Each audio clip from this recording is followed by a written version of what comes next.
Hello, Writers Panel listeners. This is Brett, the producer, checking in again to let you know a very important announcement, which is that Ben will be at the world-famous San Diego Comic-Con, taking place July 19th to the 22nd. He is making a bunch of appearances related to his new Vertigo Comics book, Hexwives. You know, the one he won't stop talking about, right? First, on Friday, from 2 to 3 p.m., Blacker and his writing partner, Ben Acker, will be signing anything. It says anything. You bring them at the Boom Studios booth number 2229. And just between us, please stop by. It's embarrassing for Ben if you don't. Then, on Friday, July 20th, from 5 to 6 p.m., Ben is putting on a pop culture witches panel. In an age where powerful women are finally being celebrated, it's worth looking at the pop culture witches, enchantresses, genies, charmers, and sorceresses who conjured the craft in our popular imaginations in the past.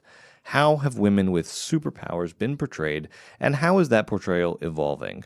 Panelists include Nell Scoville, creator of the Sabrina the Teenage Witch TV show from the 90s, Jessica O'Toole and Amy Rardin, the creators and showrunners of the CW's Charmed reboot, Ruth Connell, who has played the witch Rowena on many episodes of Supernatural, and Juliana Crouch, who is an actual practicing witch. That is an amazing lineup, and by doing just a small amount of internet research, I was able to find that that panel is taking place in room 23ABC.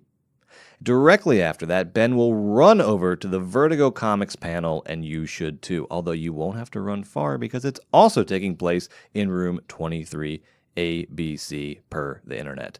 He'll be there with his Hexwives artist, Mirka Andolfo, as well as a bunch of other creators of the new Vertigo line, including video game developer and programmer Zoe Quinn, Nine Inch Nails art director Rob Sheridan, and lots more. You'll see previews of the new books, which launch in September, and it should be a really interesting conversation. Finally, on Sunday at 10 a.m., Ben is part of the How to Be a Nerd for a Living panel. Very essential information, talking about what it takes to create a path to the career you want in comics, TV, podcasting, animation, gaming, and more. The other panelists include Travis McElroy of the Adventure Zone podcast and the My Brother, and Me podcast. Very nice guy. Susan Eisenberg, the voice of Wonder Woman in a lot of the DC animated movies and shows. Amazing. And Tommy Adeyemi, author of Children of Blood and Bone, and more. So follow Ben on Twitter at Ben Blacker for all the latest updates on his appearances at San Diego Comic-Con, and check the SDCC website and app for where these panels are happening. All right, on with the show. Forever Dog. Today's episode is a really great one. In fact, it was bumped up in the rotation because I feel like it's such an important and interesting and sort of heartfelt conversation. The guests are unbelievable writers. Shernold Edwards, who is working on a current CBS series called Redline, which will be out next year. She also worked on Anne with an E, the Anne of Green Gables show. When I booked Shernold, she said, I know who you have to have on this with me. My friend Vera Santamaria, we're so funny together, and they are so funny together. They're absolutely charming. And Vera is a writer for Orange is the New Black, BoJack Horseman, a whole bunch of shows. Both Shernold and Vera worked for a while in Canada before coming to Los Angeles to work in American TV less than 10 years ago. And then were rounded out by Christine Boylan, who's a terrific writer, been working again for a number of years. She's got all the nerd cred from The Punisher and Cloak and Dagger most recently. She's writing the feature script for Painkiller Jane, which I know a lot of people are excited about, and she talks about it a little bit. It sounds really cool. So I hope you'll enjoy this conversation as much as I did. Before any of that, I've teased for the past 6 months that I have some projects to announce, and I'm excited to finally get to announce one of them. It's called Hexwives. It's a new comic book from Vertigo Comics. Vertigo, of course, was the home 25 years ago of Sandman and Preacher and Fables and like these great creator-owned books that for many of us were inspirational and aspirational. Like these were big stories being told in the comic book format, which is a unique storytelling mode. And I'm finding that more and more with Hexwives. So here's what's happening. Hexwives the pitch is, what if Samantha Stevens from Bewitched were not a suburban housewife by choice? She has all of this power, and she's here cooking dinner and cleaning for her husband. So what happens when she starts to realize that that is not who she is? In fact, she's sort of immortal witch, part of the head of a powerful coven, who are her neighbors, and who are all sort of starting to wake up and realize that indeed they are stronger together. That's the pitch, and Vertigo has been so amazing in their support of this book. They are an absolute pleasure to work with. Hexwives is part of a big relaunch of Vertigo Comics, which will all be happening in the fall, but we'll be talking about it at Comic-Con, and we'll start to leak stuff out in the next few months. And this relaunch is really cool and exciting. They have 7 new books. They're all these really smart, high-concept books from writers like Eric Esquivel and Brian Hill and Zoe Quinn, who, the famous gamer, and Rob Sheridan, who is the art director for Nine Inch Nails, Tina Horn, who is the host and producer of Why Are People Into That podcast. It's a sex advice podcast. She's a sex activist and educator. So it's all a bunch of really interesting people with strong points of view, with things to say. And I'm lucky just to be part of this, hanging on for dear life and hoping they don't realize that I'm just a television hack. They're all really smart and contemporary feeling books. They all feel like books that the creators of them were compelled to write. Go to vertigocomics.com, check out the descriptions of these books, because they're all really cool. On Hexwives, it was important to me to be, if not the only male voice, sort of in the minority. This is a book about women, and this is a book about powerful women. And it was important to me to not only get that right, but, to have input that is not just my own ideas. And in fact, I got really lucky in that when I told this to Vertigo, they were more than amenable. I wound up with these really amazing editors, Molly Mahan and Maggie Howell, who are everything good in the book comes from them. I'm going to be saying this for the next year and a half about how all of my collaborators are making this book great, but it's really true. And I'm not being humble about this. I actually feel bad about it. I wish I had more great ideas in the book, but I came up with the premise, so I have to write it. But Molly and Maggie have been instrumental in making this right, getting this right, making this a book that feels emotionally true and honest. Part of the book is about the insidious ways in which men control women. And so the other key collaborator of which there are many, on this book has been my wife, where, she's been with me on this journey, and I wander into the room and I'm like, hey, tell me the terrible ways I try to control you. And she tells me, and I learn something both for the book and for my life. The artist on the book is Mirka Andolfo, who is this incredible Italian artist. She worked on Shade the Changing Man, the annual. That's out there. You should check it out. She worked on the DC Bombshells books, and she hasn't done a regular book like this yet in her career. And I think this is going to be a huge coming out for her. She's just knocking it out of the park. And the colorist, Marissa Louise, I cannot say enough good things about. As good as Mirka is, and as okay as I am, Marissa is just elevating every single thing with her colors. She's adding texture and shading to this book, which, could have been a blunt instrument, and she's giving it a lot of depth and a lot of soul. I'm excited for you to see her work on this book. I also have to say, this is terrifying for me. This is the first writing I've done, the first professional writing I've done without my writing partner, Ben Acker, in 15 years. And Ben, when I came to him with this and said, do you want to do this? He said, I'm glad to, but it seems like you got it. So if you want me on it, I'm fine. If not, try it. So I have to thank him for that. And at one point he checked in with me on the book and said, how's it going? And I said, it's really hard. And he said, well, sure, it should be 2 times as hard. And that is not the case. It is 100 times as hard. Not having Ben there, again, we've been working together for 15 years. He has the answers. He is a guy with amazing ideas, and my job with him is just to pick out the good one. On this book, I have to come up with the good ideas.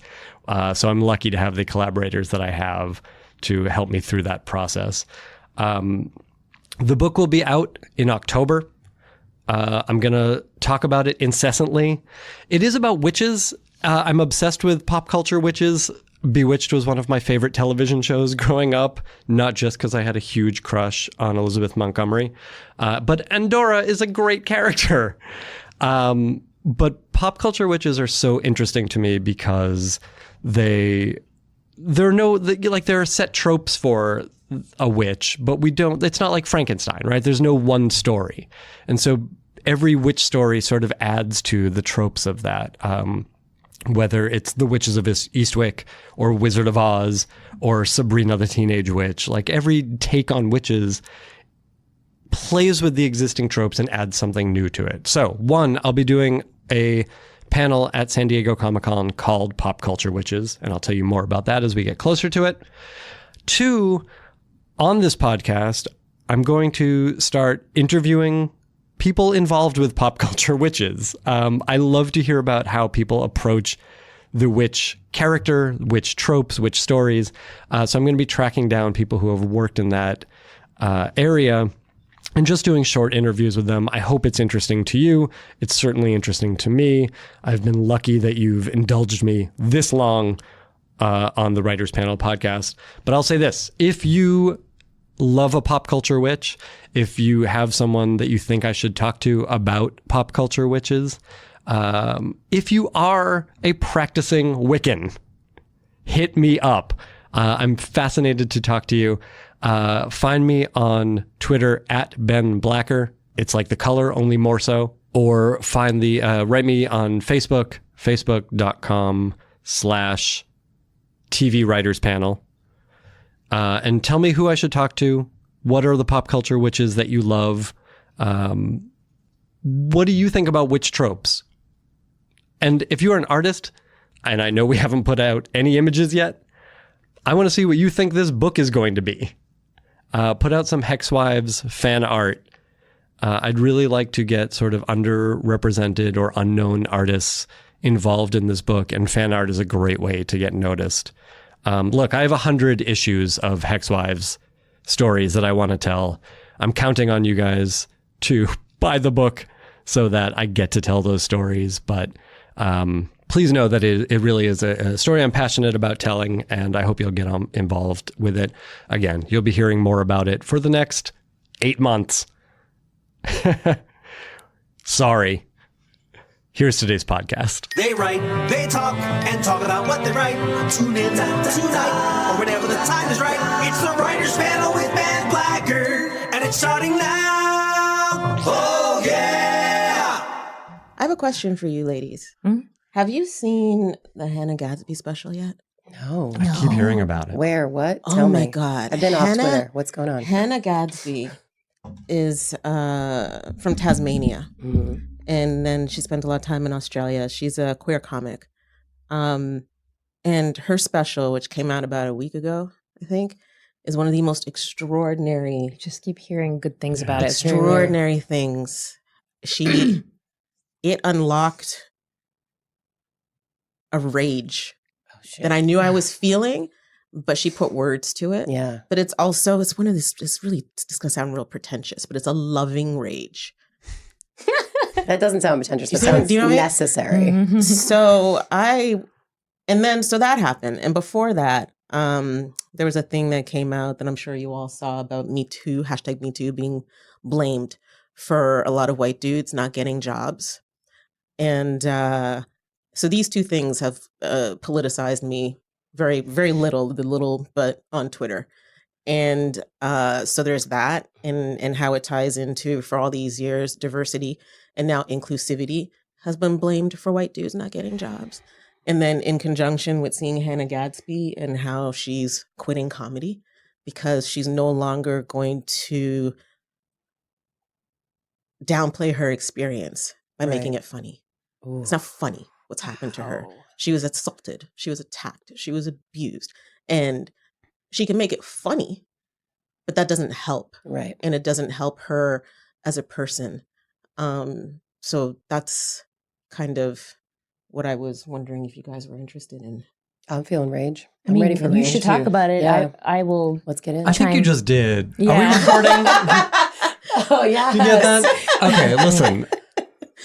We're going to get real deep real fast. Yeah. And we're going to open 'Cause, with that. Let's do it. People don't listen for very long and, just don't want them to get bored. And also, nobody really ever wants to hear me say anything. So when I have a What? chance, Come I on. like to... Let's talk about all of these things right now. Yeah, let let's me have go. you introduce yourselves, and we're going to pick up right there. Shernold, introduce yourself on the microphone, please. Tell folks where they may have seen your name on television. My name is Shernold Edwards. I would have seen my name on a show called Haven for Sci-Fi a little while back. You would have seen my name on a thing called Sleepy Hollow. And you would have seen my name on another really challenging show that was amazing to work on, Hand of God. Mhm. And what's coming out next is season 2 of Anne with an E, which is a really amazing take on Anne of Green Gables. And right now I'm working on a show called The Red Line at CBS. And it is something that nobody ever thought that CBS would order. Ever. Because it's got all the feelings, all the politicals, all the queerness, all the blackness, all the good stuff. So we're just kind of ducking in doing what we're doing and hoping that they won't notice too much, or that they will notice and say, yes, this is what we want more of. Right. Well, it seems like, and you touched on this a moment ago, this is the moment, right? You can get this stuff on the air. People are hungry for it. Yeah. We'll pick up in a second. Vera, please introduce yourself on the microphone. My name is Vera Santamaria. I am a writer on Orange is the New Black. I was new to season 6, and now I'm working on season 7. And before that, I worked on BoJack Horseman for a bunch of seasons, and Community, and a bunch of other NBC half-hour comedies. And that is after my Canadian career. So I moved here in 2010. Mm-hmm. So And we'll talk about both of your You know what you need to Canadian mention, though, backgrounds. right? You know what you're just like playing coy about. Drake? That it's Canada Day. The answer to all questions is Yeah. Drake. You worked on Degrassi TNG. Yes. Amazing. See? Why are you burying your light? LA loves it. Let it They be. do love it. It's great. I love That it. people freak out about Yeah. that credit, right? That's so true. funny. Christine, please introduce yourself. Hi, I'm Christine Boylan. I have worked on a bunch of things. Castle, Once Upon a Time, Leverage was where I started. Off the Map, which not a lot of people saw, but was super fun. Recently working for Marvel. I did Constantine on the other side, DC. And I did Punisher 2 seasons. We're shooting season 2 right now. And Cloak and Dagger, which is airing right now on Freeform. Yeah, that's a lot of That's stuff. a lot of fun. Damn, And Christine. on the internet. I know. Your nerd cred is intact. This is why I almost showed up late, because hiatus brain. We could talk. It's like not as important a topic, but hiatus brain's a real thing, and it started to kick in. And I was like, "Wait, what day is it? Oh my god!" That's what happened this morning. It's fair. We're glad you're here. Thank you. All right, let's pick up, Shernold, what you were talking about. This is a conversation that anytime you have more than 2 writers together has come up in the past couple years. I guess my first question and sort of the baby step in is, why is it only the past couple of years? Why has the conversation not been happening en masse, for decades? Here's a theory that I just formed in my head right now. And I think it's the Obama 45 contrast.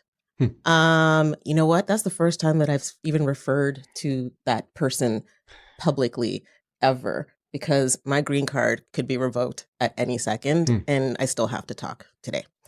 So I think, even as a Canadian, I can't say even as a Canadian because it was global, but watching Obama get inaugurated I can't even describe it. And it was also the first time that I'd come down here. It was the first time that I had decided to not pay my taxes and take all my money and try to get myself into the U.S. Oh, wow. television industry. And I think that Obama winning gave us all such hope, and gave us all such misty eye, like loving misty eyes, that a lot of people thought, okay, we're okay now. Mm-hmm. It's only going to get better from here. And it didn't. There was a huge backlash. And what happened. And now there's this, it's a seeming, sometimes I think it's like, this is just bubbled up out of nowhere, but it didn't. It didn't bubble up out of nowhere. But what it did was energize the people who do the bad things. And they slipped for a second. And a Black dude got into power. And then they were like, hold the phone. The fuck just happened? We must hold on, screeching by our nails until they're down to the quick. Unless some of us get up there and just pull their fucking asses down and just throw them off the cliff, because they don't need to be there anymore. So I think it's, in the last couple of years, the power has shifted in this country, and it's become really, really scary. And now white people are afraid of the things that us people of color have always been afraid of. Mm-hmm. Yeah, and I guess my question surrounding that is, what can we as writers do, right? We have a certain set of skills. Mm-hmm. Right. We know how to do certain things, and maybe some of us have money and you can give to things and you can march, and like, those are all great. But I think the conversations that are happening around, different voices in a writer's room are part of the answer to how can we do something? How can we change something? What's within our control? I mean, this is not, I don't know what kind of answer this is going to be, but I just turned in a feature. And in writing it, of course, naturally, I waited until the last minute to write that first draft. So it was a week of hard writing. And it was that rage that we were talking about. Literally the only thing getting me out of bed was how angry I was every day, or am, or whatever. And all these things found their way into the feature, which has some vigilante elements in it. We're all nerds. It's a nerdy script. So of course it's a vigilante story, but I hand the thing in, I start to get notes, and the notes I'm getting, I'm now petrified that I've handed in, and they're gonna be like, take out the reference to this, take out the refugee thing, take this thing out, take that thing out. All of it was, hey, can this set piece be bigger? Hey, can we have more? It was all like I didn't even know what to say from, these producers. They were giving me nuts and bolts notes. I was like, no, all this, the women's perspective and this and that, and that's kind of why we hired you. And I'm like, okay, yeah, cool. So that, it's just something like, I wrote that, I turned it in thinking all of this stuff that I put in is going to come out, and it hasn't so far. It's a feature, Right. I have no control. 3 writers from now. Yeah, exactly. But all I could think of in the moment was, okay, I have control over this scene that's in front of me on paper with a pen right now. That's it. Yeah, I had a conversation recently with a writer friend who was just doing a monster TV show. And he said, here's what it's really about. And it feels like you can't write something that's not about something anymore. Yeah. Yeah. Has this been your experience? Yeah, it's interesting. It's as a person who's usually on a staff, I feel like I have control over the script at the stage I'm at, but then, it travels up. You have your showrunner, they do their rewrite. But more and more, I'm finding that if I can be authentic in that first draft, and then when they get it, I find there is actually kind of a nice culture in the rooms I've been lucky enough to be in, where there might be a gap in like, well, why did you choose this? Or what is that detail? Is that true? Do you know someone like that? And when you can kind of say, oh yeah, this is from this and this is why I did it like this, they're like, oh, okay, I just didn't know that part. And I think it's taken a while for me to be able to like advocate for my own ideas with the clarity that you need to have in order for your idea to move ahead. But then with that question, I also think the biggest thing I do is, as someone who's now like an upper level writer, I do try to manage the culture in the room as a means of getting in different ideas into the script. Because I think even in the 8 years I've been here, the culture of the rooms I've been in have changed. So it used to be, I think, a much more bullying culture. And now the thing I try to do is make sure that you're not snipering other people's ideas, because when you shoot down that bad first idea, you're not going to get that good sixth idea. So that person won't speak up if we have that culture in the room. And that's the biggest thing I try to do now, is protect kind of all writers and just make the culture a little less dickish, because it's like, I don't want to work in that and I don't have to anymore. So that's the thing I do, and hope that like seeps into the script, the ideas, and for someone to be like, well, that's actually not true. That's not a name that's in that culture or whatever. And I think that's kind of my tactic to it. That's interesting. I'd love to hear. I mean, all of you have sort of been around in these rooms for the past 8-10 years. I'm curious to hear about how room dynamics have changed. And of course, every room is going to be different, but you get sort of cultural sweeps across the industry. So tell me a little bit about that, please. Anyone who wants to jump in. Two things come to mind, and I don't know if this is the experience that you guys have had as well. These conversations used to happen in the ladies' room or in somebody's office with the door closed. Yeah. That one female upper level that you trusted, you'd go into her office, they would close the door, and you guys would sit and you would hash it out and be like, okay, did this idea get knocked back 18 times? You've been here 2 seasons longer than I have. Have I been re-breaking this story for 4 days because, the showrunner hates, I don't know what it was about, Mounties. He hates Mounties. I love Mounties, whatever, or because, whatever. Or is it because I'm a woman? Is he, what's his deal? And that upper level female is like the wise person who is going to tell you, okay, it's not you, it's this, or it is you, or here's what you should, hopefully, right? The second thing is watching, now those conversations that used to be closed door, I think are in the room in front of everybody. I think they just come out now. Second thing is watching drama and genre rooms discover the concept of yes and is huge. Huge. And I love comedy people. I'm around them a lot. I didn't understand this until I read Tina Fey's book. So I came into the room, I think it was Constantine, one day, and I was like, okay, well, I was running the room that day and everyone was in there. The assistants, the support staff, everybody had a shot that day. And I was like, okay, well, yes and. Even if it was an idea that off the top, my judgy ass would have been like, no, that we're never going to do that. That's not going to, not going to play with NBC, or I don't like it or whatever. Yes, and follow it all the way to the end.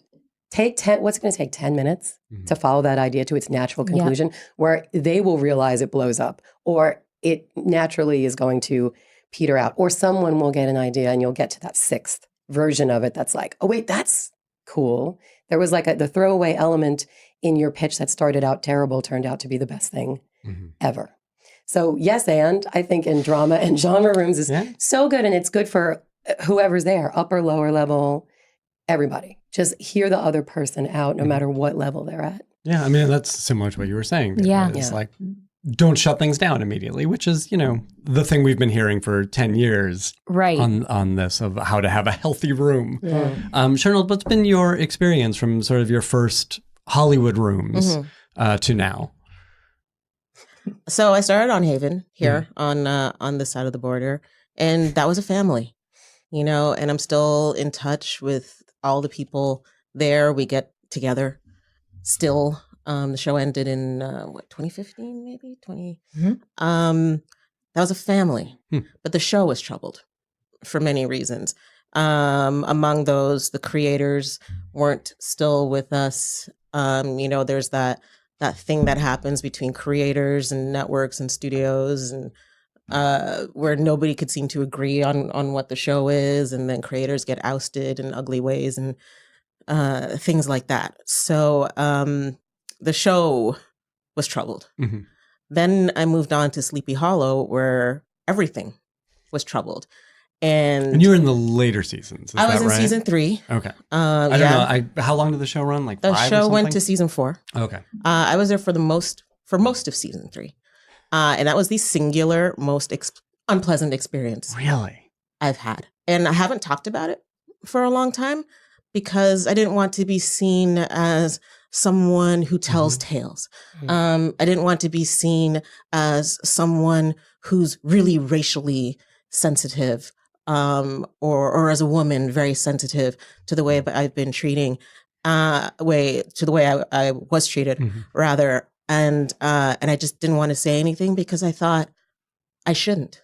But who am I protecting? I'm certainly not protecting other people coming into the industry who are going to meet people like the ones that I've worked with. I'm not going to name names. If you're curious, you can always IMDb. I will say, though, that everybody at a producer level and under, fantastic people. And I'm going to stop there. Mm-hmm. What I'm curious to hear about that experience is not necessarily, the dirt of it, but what did you learn and what can you tell people who might find themselves in that experience? I will say that, if you talk to screenwriters who've had more than 4 gigs, it's maybe half and half, bad experience, good experience. Some people have been exceptionally lucky and some people have been extremely unfortunate. And there's a scale to that and there's too. There's a scale to that. All of that shit comes from the top down. Yeah. All of it comes from the top down. So, if I take a sort of a bigger view of what you two women were saying about what can be done on the individual writer level, there's all of those things that we can do, but your hands are tied at a lower level. And until you get to a point where Vera is, where you take ownership of okay. So for people who are coming in, you don't feel like you have power and you're made to feel like you don't have power. And these situations are emotionally damaging because the people at the top in those situations don't give a fuck who you are or what else is going on in the world. A lot of times they were forced to hire someone who looks like you, and they resent you from the time your script comes across their desk. So the things that people can do as writers, and I'm talking to you, white dudes, who run the majority of the rooms, in spite of what #MeToo says,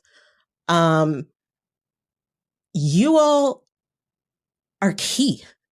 You guys are key. And some of you guys are really, really cool. And you can tell who's not cool. And if you can't tell who's not cool, then talk to people who have worked with those people and listen to them when they tell you that they're not cool. And then go to them and say, hey, yo, you're not cool. The fuck are you doing? You're giving us all a bad name. When they get in charge, we'll be the first up against the wall. To quote Tom York. Right. So fix your shit. Even if you're not a good human being, it is good business to fix your shit. Yeah. Because this is not going to last. As much as people are holding on by their fingernails and we're ripping children away from their families at the border and abortion rights are under attack and nobody seems to tell the truth in that certain part of the country where people have all the power, it's not going to last. So fix your fucking shit. And think about stories that are beyond you and think about why they're important. And if you can't think about that, then go sit in your fucking sports car and wait until you have something to say or champion somebody who has something to say. You don't always have to be in charge. You already make all the money. All the money. So what are you losing? Some of the money? Not even, because you're still going to make all the money, even if you're not in charge. So it's up to you. And there's a lot of this, like, we're dealing with this on the show that I'm doing right now, in terms of, who should be the face of these struggles? And, should a white guy be the face of these things that really tear at the heart of people of color in this country, and tear at the heart of women, and tear at the heart of trans people? Should they be the face? Fuck yes! They should be the face, because don't nobody listen to anybody else. Interesting. Nobody listens to anybody else. Yeah. But if they're questioning the fact that maybe they shouldn't be the face, you're a good fucking dude. Say something. Say something to everybody. Because it starts at the top down. And it's not even just the showrunners. I'm talking about the broadcasters. There's my Canadian coming out. I'm talking about the networks. Okay? I'm talking about the studios. Well, the number 2. The person who's hands-on in the room. Everybody. But this is, and let me interrupt just for a second. I mean, as a young writer coming into a situation like this, first of all, there is the sort of writing advice that I think we've all gotten, which is no villain thinks he's the villain. Exactly. Right. So how does a young writer broach that conversation, whether it's with the number two, whether it's with someone else. I mean, confronting your boss directly is a terrifying thing. Right. What does a new writer do? I mean, a couple of things. One, when you go to the showrunner training program, let me demystify the showrunner training program. At the WGA, which is a delightful many Saturdays that you spend learning from different people who come in and talk to you. One of the first things they do is make you read this book called Difficult Conversations, which is actually, it's a great book. And it is about, the book is about having direct confrontation for people who may shy away from that. And what I'm thinking about when I'm listening to you go through this list, I'm like, oh, these people are so afraid of direct confrontation. Everyone you're calling out and are right to do so. These people are so afraid to have I mean, we all are, but when it's life or death, or when it's, and stories to us are life or death, that's what we do. It's important to put your ass on the line and have that difficult conversation or directly confront somebody. But most people are afraid to do that. Now, trying to train it out of you is good. Like trying to have that culture in the room where people aren't afraid to say a thing from their experience or have an argument, but at the end of the day, no one's going to leave mad. No one's going to get you're going to get personal, but like you try to, I mean, we kind of went through this on Cloak and Dagger. Joe Pekaski's a showrunner, and he is, a white man from Boston. The room None was, taken. yeah, I mean, you guys are great. I'm from New York, so, But the room was made up of people with different experience. We had, just different backgrounds, different races, obviously male and female.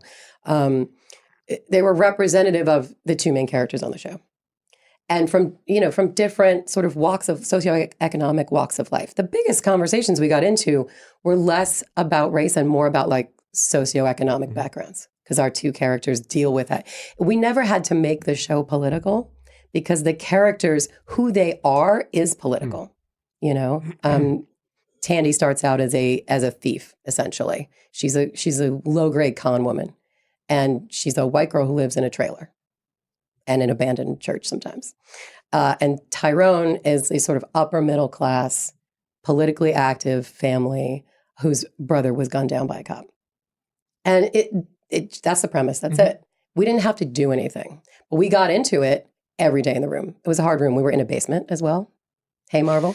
I love you guys. We were in a basement, so everything was fraught. It was like we were locked in this room to hash out relations in America. And we had people from the South talking about how if you're from the North, you don't understand New Orleans. Okay, but if you're from, a Latino family in Brooklyn who practiced Santamaria, how is that different from being from a Catholic family in the South who practices voodoo? Okay, let's hash it out. So that stuff was cool.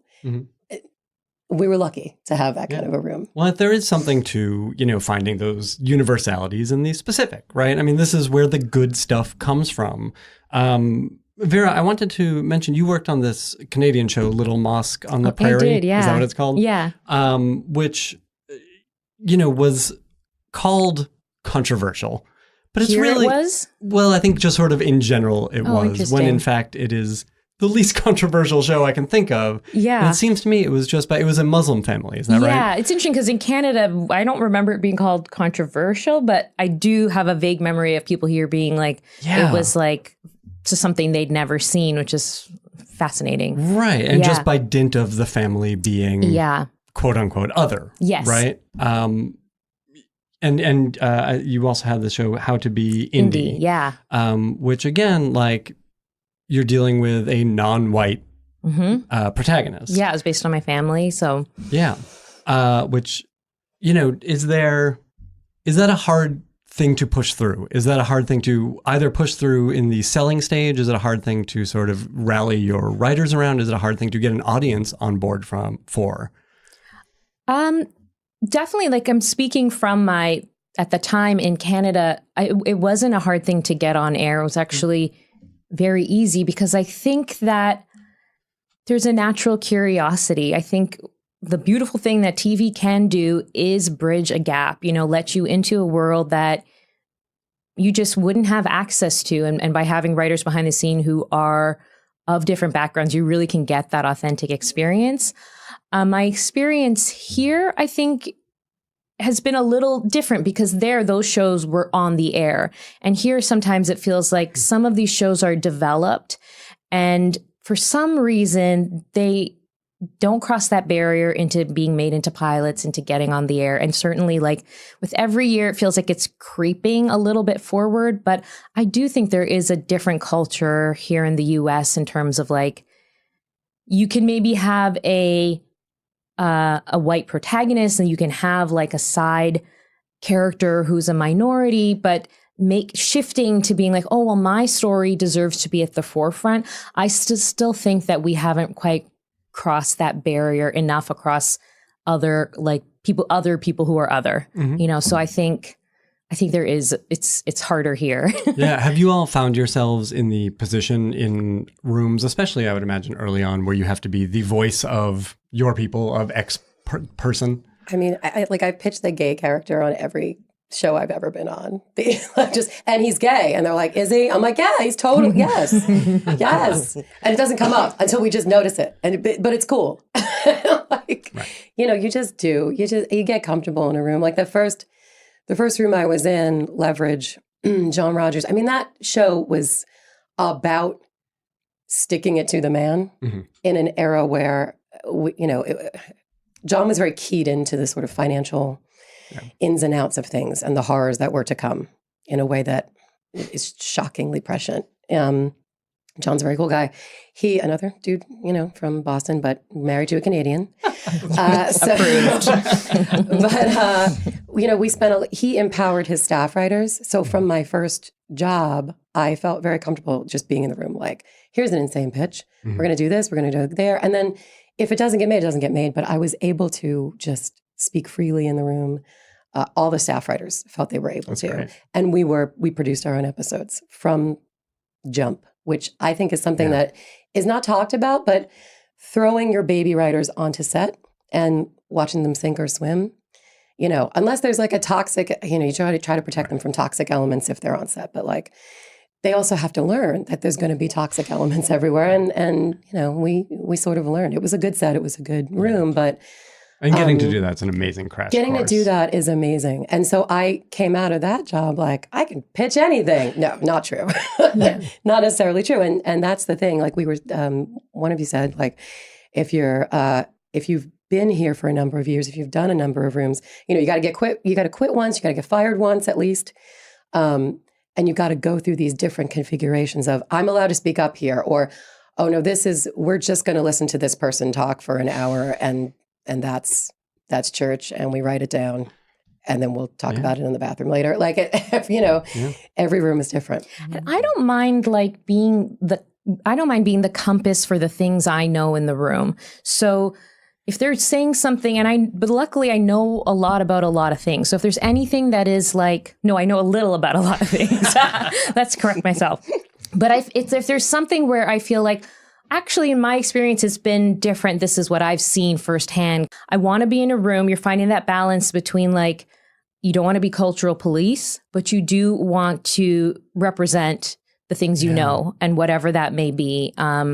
So I try to really find that balance. Luckily, like I've been, the shows I've been here, I haven't felt like I checked, I wasn't brought on because there was a specific character, not always, and that feels good too.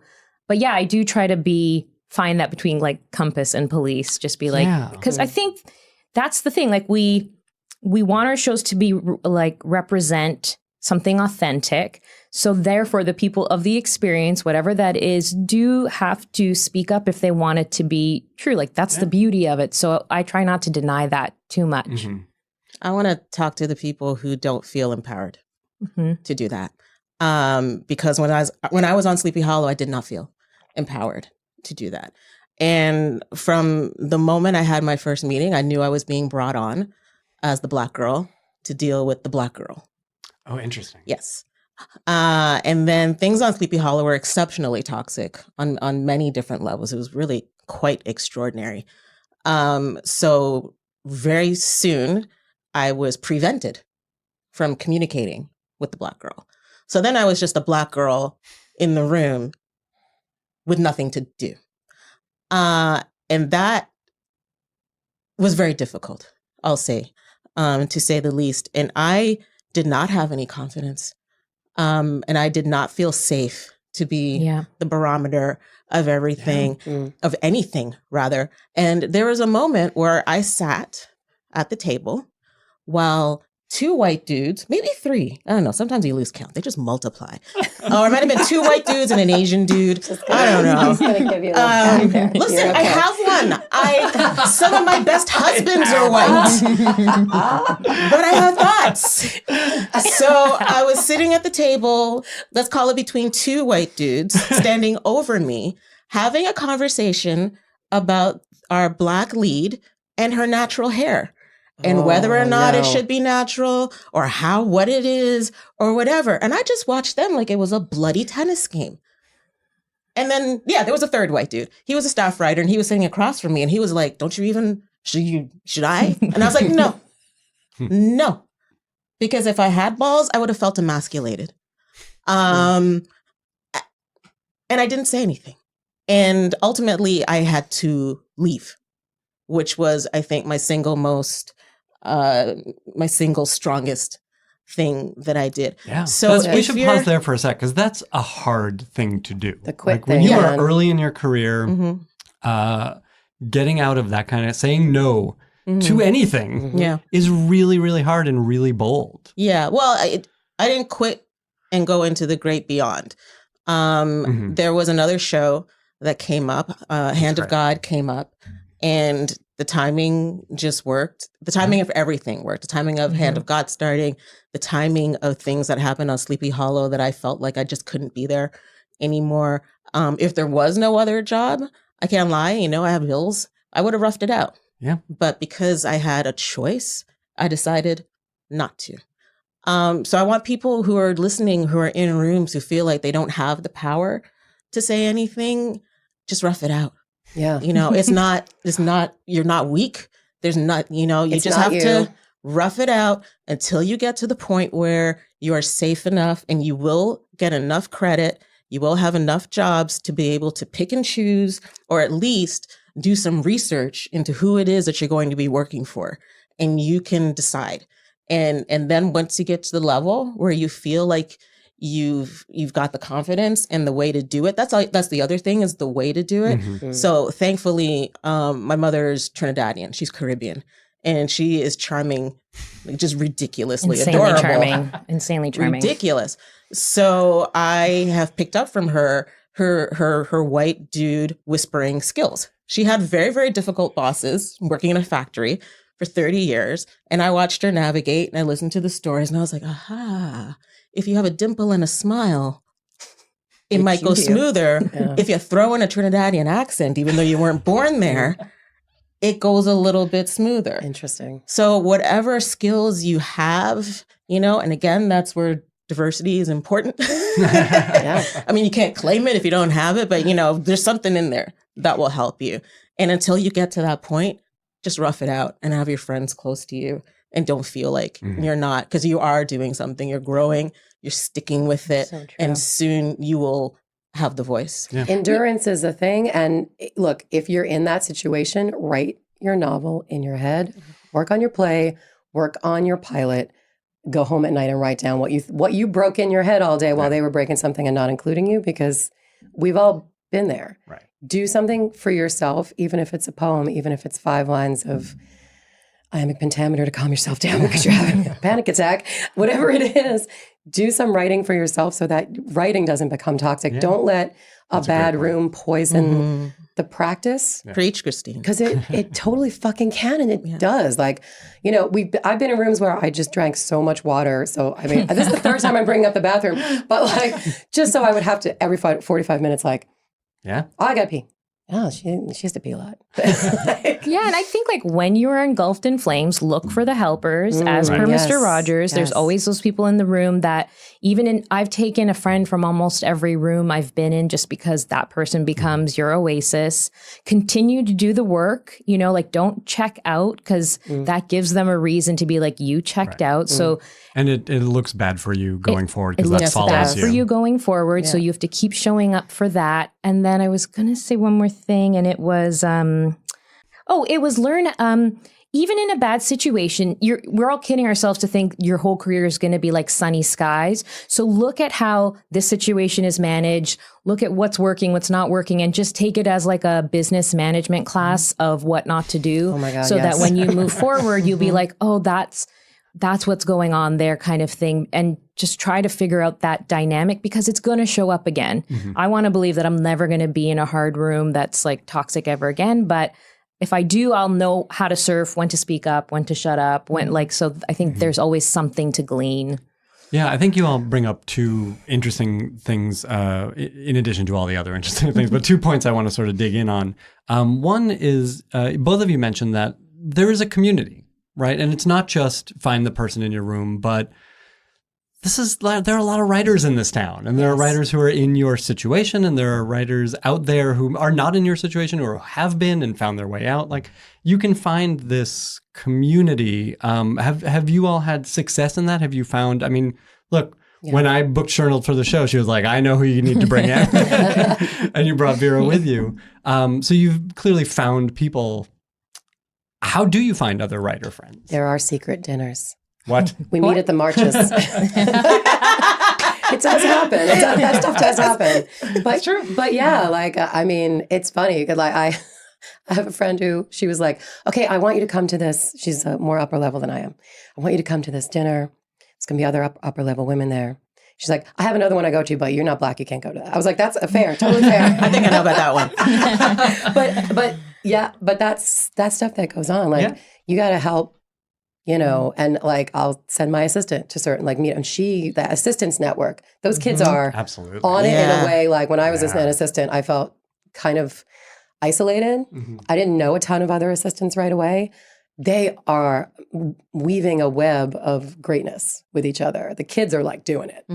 But yeah, there are, it's not like such a secret thing, but like people will tell each other like, hey, we're all meeting up at so-and-so's place, or there's a speaker coming in, whatever. And you just go. Yeah, there are these Get over events your shyness and go. Exactly. Yeah. Get over the need to not leave your home, It's hard. which I think we all have. And you two met on a show, right? Did you work together? We did. It was weird. You always tell it better than me. Okay, so basically, I love this one, Harry Met Sally part. I went in for a job interview, and Shern was on the other side, in addition to the woman who created Degrassi. So this is like a Toronto story. And I felt like she was really advocating for me, like even to see this person in the job interview.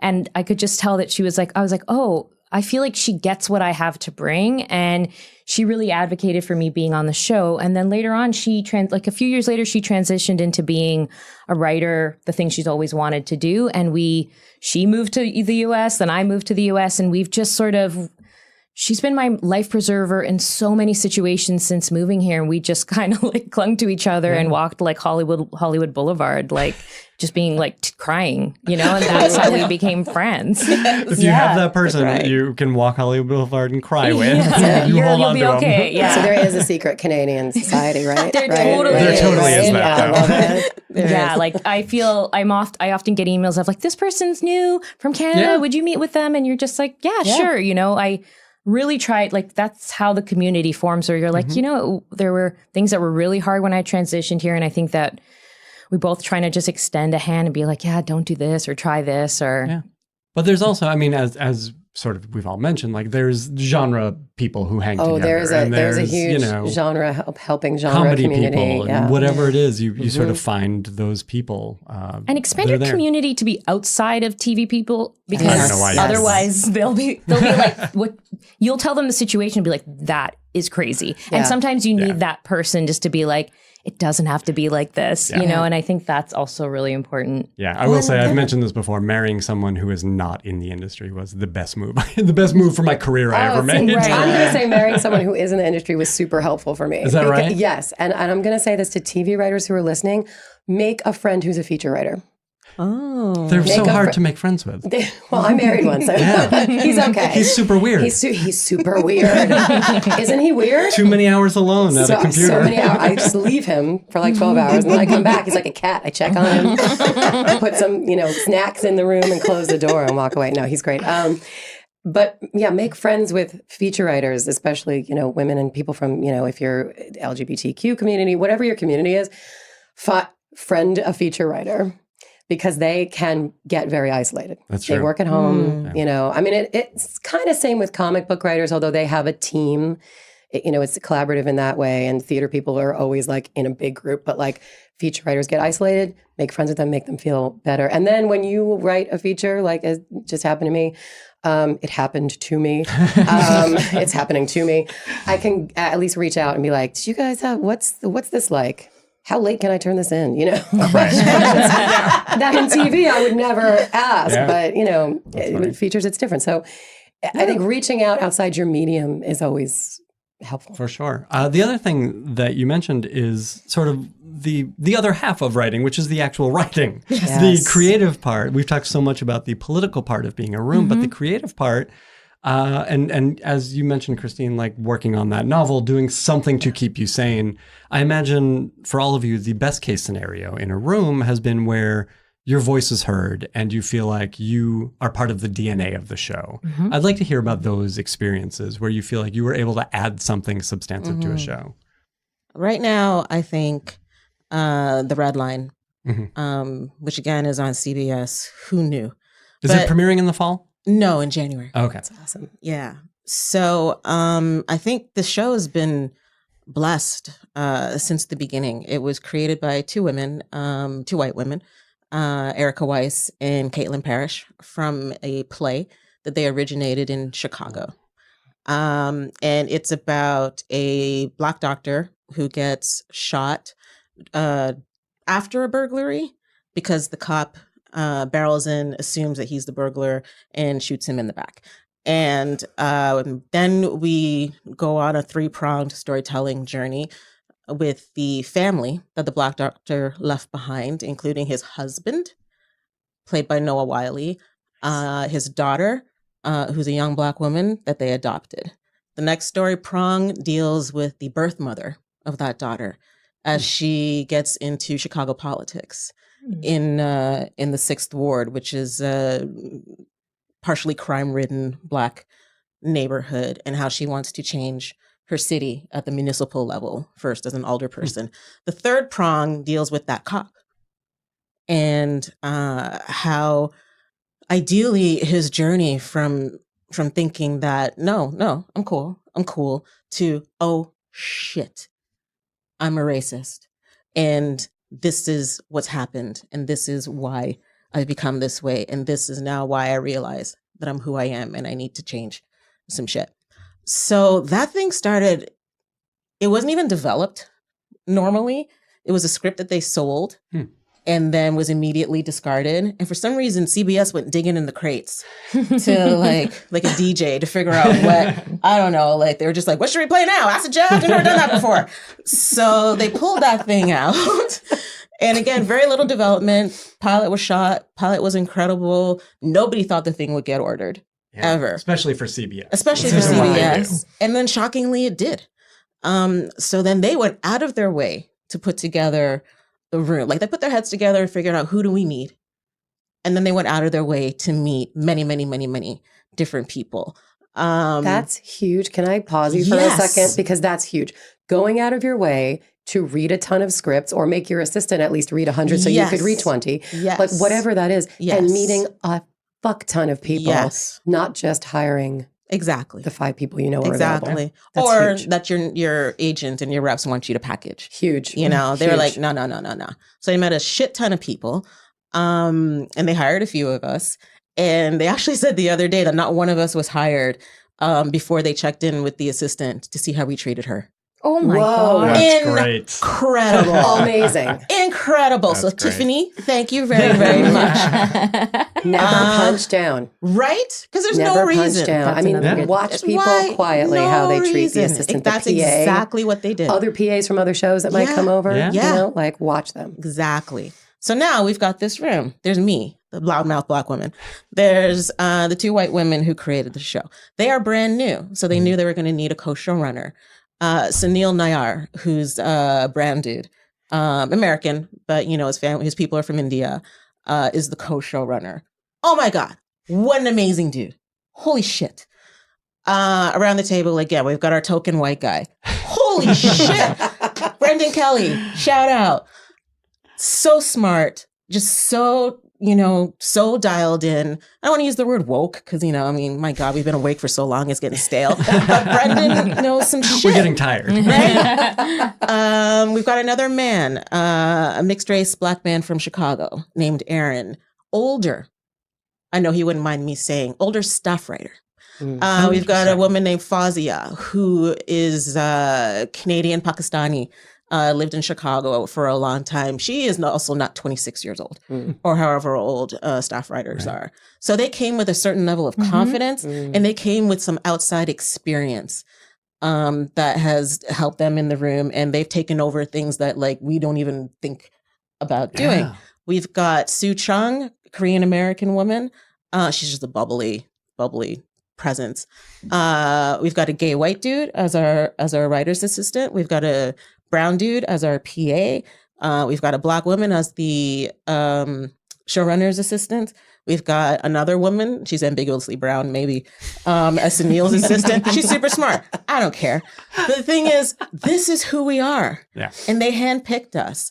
And still, we don't have a Latinx person on staff. Vera always laughs at me because I always throw in my faux Hispanic accent. I like that. Can you say that again, please? Latinx. Yes. So we're aware of that. So we went out of our way to create a character and not just some tacked on character either. Erica stopped us the other day and she said, you know what? We don't have a trans character. Let's think of 1 or 2 or 3 and how we can tie them into the story so that they don't get cut out. So that shit doesn't end up on the cutting room floor. Blows my mind. Nobody has ever said that before. Yeah. Nobody has even thought that before. You know who's the asshole in the room? Me. I was the first one to say something inappropriate. And I was like, oh, shit. And then I had to go and apologize. Listen. And I was casual, cool, what? I'm a black woman. I might be bi-curious. I got a limp now. My knee's hurting me. I feel I check off so many boxes. I don't have to worry about nothing. No. I was the asshole. I know I am the most inappropriate person in every room I'm in. I'm filthy. I'm I'm going to get in a lot of trouble. At certain points, it's not going to be okay anymore. But I don't think it just comes out. It's oh no, we're feeling comfortable. So I just made 15 dick jokes. No, that's cool, right? Okay, fine. Exactly. That's fine. It's okay. And, we have the support of Warner Brothers. We have the support of Berlanti, who is our exec producer. I know it's his first non-superhero, except that everybody in the show is a superhero. See what I did there? And we have the support of Ms. Duvernay. So, there's a lot of power behind it. There's a lot of consideration within the thing. And we talk about everything. It's just what can we say? What do we want to say with this one shot that we have in the CBS event series? If we only have one shot, let's talk about that. Let's talk about them. Let's talk about her. Let's talk about him. We have a board of social justice. Yeah. We have a board of crazy. What do we want to combat? What do we want to embrace? But this is a captive audience of old white folks. And we're going to spring it on them. Right. And there's going to be so many. And if we can just get them caring and just show them something that's slightly different, and we're not interested in demonize. Oddly, the cop character is my favorite character in the show. You wouldn't think so. But again, I'm the asshole. But it feels like you also have to work extra hard at that character. Yes, because if you demonize that character, then you're going to alienate so many people. Well, it'll be an easy thing to do. Yeah. too. Right. That's not the complicated character you all clearly want to write. Yeah. And there are forces at work. So we're just we're gonna try and talk about all of that and hope that we can, sneak it in, and it'll just seep into their brain while they pause the DVR and they're off peeing or whatever. Right. And so that is the best experience. That's amazing. The best case study I think I've seen. And then Anne, to some extent, where Wally Beckett, Anne is set in 1890s Canada, Prince Edward Island. But Moira was very aware that her show was white. And that's the first thing she said to me during our meeting after the introductions and her telling me that I'm brilliant. Because I need to make sure. It's a good way to start. Right? I need to make sure that I'm not being brought on once again to be the Black girl. Right. Because I've already had that. So, and then of course I was already researching Prince Edward Island in Western, I can't remember anymore. Eastern Canada. Yeah. I was already researching it for another thing that I'm working on about civil rights activist in Canada who predates Rosa Parks that many people haven't heard of, but she anyway, you can look her up. Her name is Viola Desmond. She's very incredible. But I had been doing research, so I just realized, oh my God, there have been Black people in Prince Edward Island since 1751. Yes. And they had a community at the base of Charlottetown, and it was called the Bog because they were forced to build their community on a cesspool. Wow. And she was like, really? Let's do it. Wow, awesome. And we did wild. it because she was ready to do something. She wasn't like, oh, let's just have a guest character. She's like, he's going to be in every episode.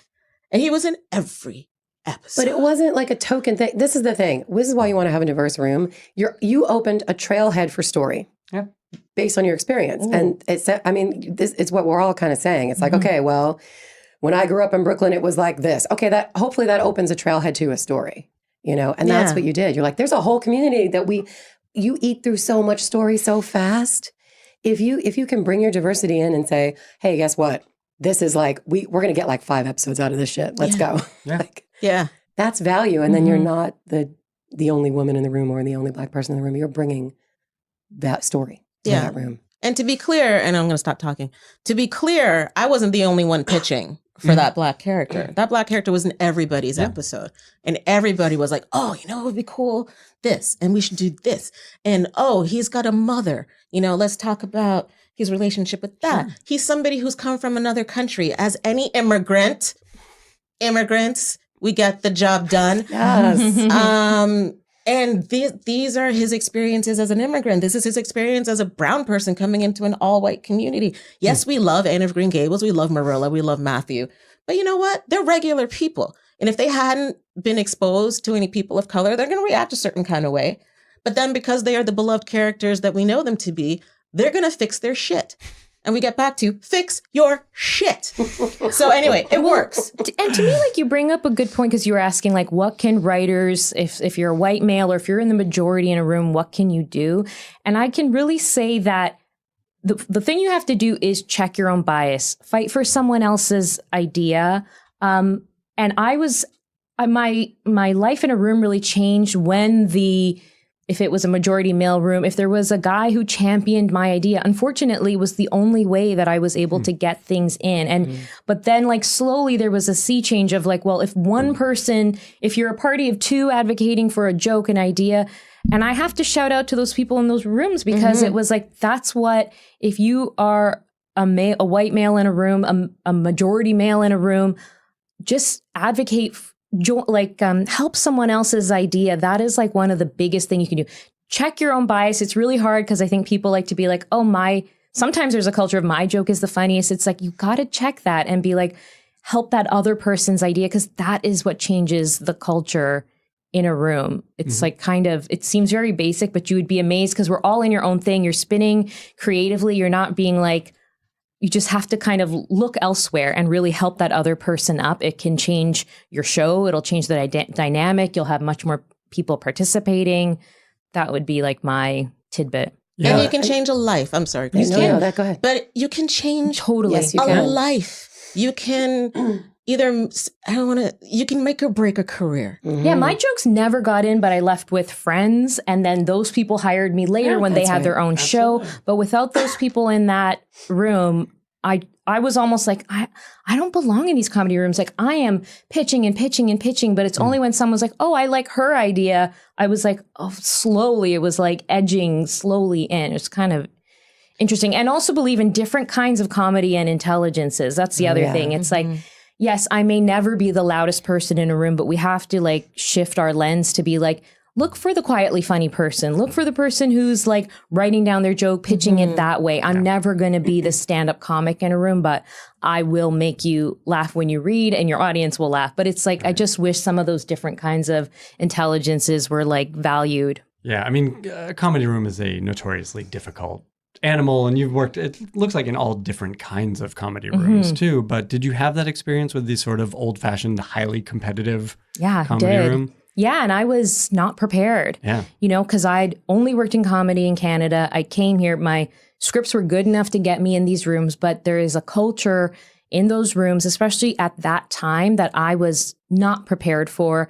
And you have to have I felt like you had to have a certain personality to be heard. You have to be, it's like loudest person wins. And I was never going to win that as much as I could try. Yeah. But luckily, I do think the culture has changed. I'd like to believe that room now would kind of not be the same. But many of those like network comedies, it was a culture that I was like astounded by and couldn't figure out, but did keep trying, you know, and then I found myself on other comedies where it's like, oh, my voice was valued. I didn't have to like elbow to be heard. I felt like I had an inherent value to the room, and that really changed my life because I was like, oh, I belong here. Oh, they want me. Oh, my ideas are valued, even if they're not always used. So that's it's been a real wild ride, and Sharon's been witness to it all. We do need to wrap up. I will end as we always do by asking you guys what you are watching on television these days. What's getting you excited or inspired? What are you talking about with your room that you're in, with your friends, with your loved ones? Sharon, you are ready to go. I know it. You told me. You wrote it down. I wrote it down. My fella texted it to me because I have a short memory. I'm going to start with something that wasn't on the list, which was The Terror. Great, right? Oh my gosh. The Terror was so good. It was one of those things I thought I wouldn't give a shit about because it was like, oh, white dudes. And they were hard to tell apart, too. Right? I couldn't tell them apart. They really I could were. not tell them apart. And I was like, I'm not going to give a shit about this. There's a monster. Let me show me the monster. And then it turned into this epic, just human against nature, human against beast, man, literally man against man. Like what kind of human are you? You know, how are you treating people? How are you, what's your legacy? Yeah. What are you leaving behind? And there was an Indigenous woman in there. And I don't think she was offensive. I'm not sure. She didn't offend I wondered me. that too when watching it. I just wonder, I don't know. It's tropey, yes, right? It is tropey, but she's also a really character. cool-ish. I don't know. So Indigenous people, let me know. Let us know. Yeah, let me find know. us on Twitter. And I also want to talk about Wyatt Cenac. Wyatt Cenac's problem areas. He did a whole season on policing and gun violence and made it funny. And not in the way, you know, you guys we didn't get to talk about Hannah Gadsby, but not in the funny way that Hannah Gadsby describes, which is like doing a disservice to the issue. Funny and just like, oh shit. And not depressing funny, like John Oliver sometimes is, or Samantha Bee sometimes is, because I can't watch that shit anymore. It's sad. I don't want to laugh at that. So, and then of course Insecure. Because Black women. So great. Right? And there's a lot more, but I think those are three. That's a cross section. And if people haven't seen, all worth checking out and all available. Vera, what are you watching? Like besides every like murder documentary, like every LA woman, any kind of murder, I'm I'm always into those Netflix murder documentaries. I was making my way through The Sopranos, which I had never watched the first time around, and that's been a delight. Insecure, always. And I moved on to Orange before BoJack season 5, so I'm watching that, and it's like, it's a fascinating thing to be on a show and then with fondness be like, oh, this is where they took everyone. It's like, that's been just a joy and a delight for me. That's great. And Christine, what are you watching? I don't even know how to answer this. I still watch John Oliver every Sunday. And it's like the one thing that's left. I even had to take a break from my beloved Rachel Maddow for like a couple of days because I'm like, watching her cry on the air was like really hard for me. Lately, things have been fraught. Eric and I watch, Eric's my husband, we watch Brooklyn Nine-Nine every night. We watch 2 to 4 episodes of Brooklyn Nine-Nine every night like an aperitif. It goes down easy, right? It puts us down. It's the way you put a child down to sleep.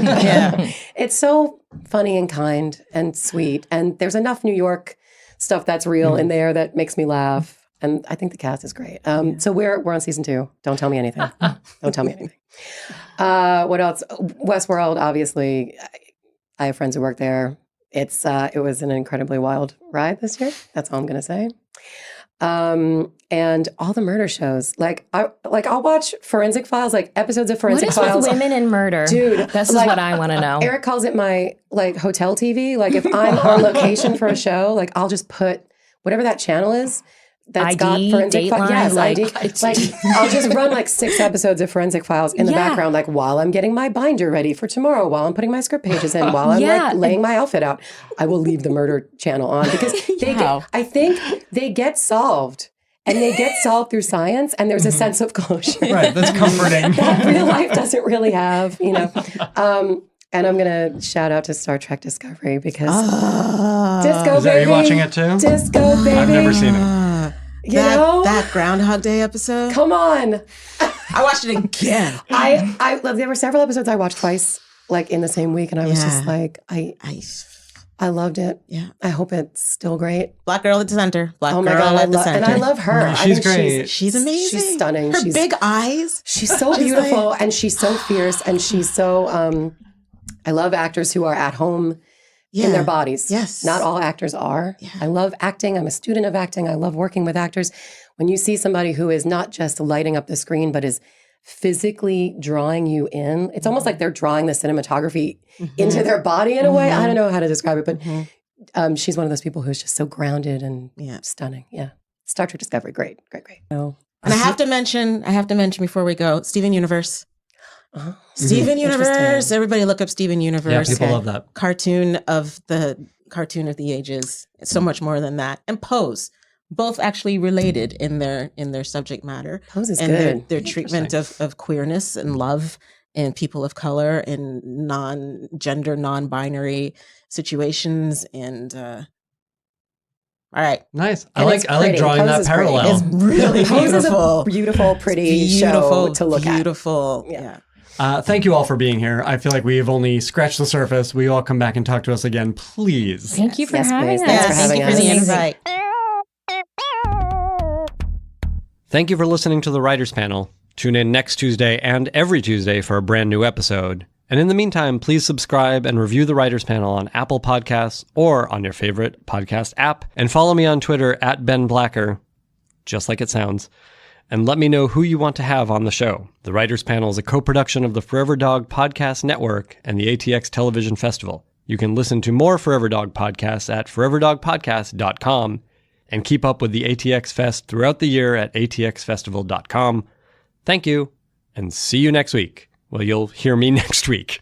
Thanks for subscribing. Forever Dog. This has been a Forever Dog production.